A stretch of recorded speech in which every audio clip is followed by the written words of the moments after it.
大學分科測驗今仔第二天咯，是考歷史、地理、數學、語和公民甲社會哦。因為之前台大發生講有學生參加去考系理解的筆試，使用 AI 目鏡作弊，上大考中心嘛使用金屬探測器，嘛抓到一個考生佇個物理科考試的時使用 AI 目鏡，這個考生上當是會取消考試的資格。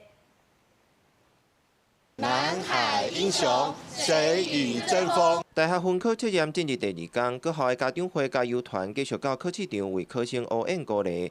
10時要考的題目包括歷史、地理、數學、佮公民甲社會科。大多數是文組的科目，毋過就算是即馬 AI 和半導體議題較熱，嘛是閣有考生想要讀文組的科系。比較不在乎學校吧，比較在乎你以後出去拿到的證照。他希望他的數可以考好一點，有助於他考到他想要的科系。東吳的會計系。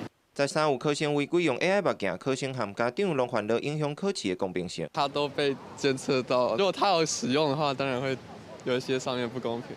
作弊都失去公平性啊！科技比較進步，所以我覺得在防止這個科技作弊，應該還是要加把勁。因為相關看的 AI 目鏡會當甲 AI 攝影、翻譯等等的功能，擔任大考中心資安資訊專家的學者強調，如何積極防備是非常重要的代誌。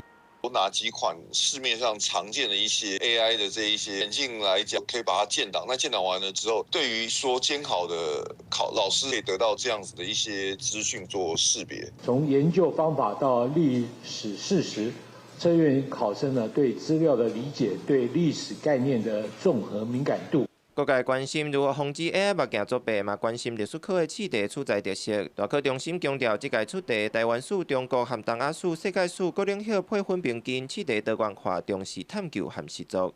記者綜合報道。